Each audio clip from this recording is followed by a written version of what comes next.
কাউকে নিজে সবটুকু বলে দিতে নেই। নিজের কিছু কিছু দুর্বলতা, অভিমান, তীব্র ক্ষত জমিয়ে রাখতে শিখুন। প্রয়োজনে আড়াল করতে শিখুন। কারণ তোমার জীবনে 100% কেউ জেনে গেলে সেই তোমাকে আঘাত করবে সব থেকে বেশি। আমরা খুব সহজেই অন্যের কাছে নিজেকে সমর্পণ করি। কেউ একটু বেশি ঘনিষ্ঠতা দেখালে, কেউ একটু বেশি মিষ্টতা দেখালে তাকেই আমরা নিজেদের ঘরবাড়ি বলে মনে করি।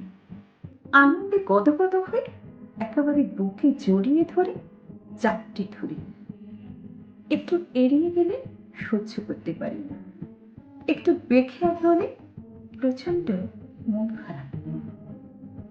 জীবনের কিছু কিছু অন্ধকার স্থানে আলো পৌঁছায় না কোনদিন।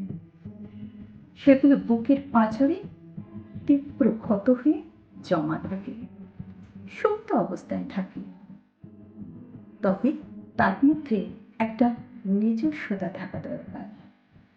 এমন নিজস্বতা সবার থাকা দরকার, যেমন সারাদিনে অক্লান্ত পরিশ্রমের পর এক গ্লাস জল খেয়ে হাঁপ ছেড়ে ওঠার যে নিজস্বতা, সেরকম নিজস্বতা সবার থাকা দরকার।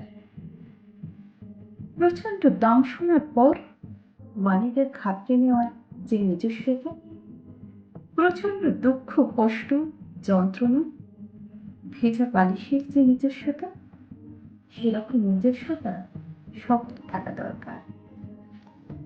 এখন আর তোমার কাউকে কোনো কিছু প্রমাণ করার কোনো প্রয়োজন নেই।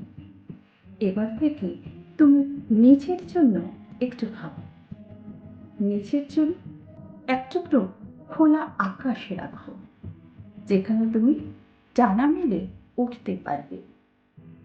নিজের জন্য এক টুকরো জমি রাখো, যেখানে তুমি কষ্ট পেলে আছড়ে উঠতে পারো।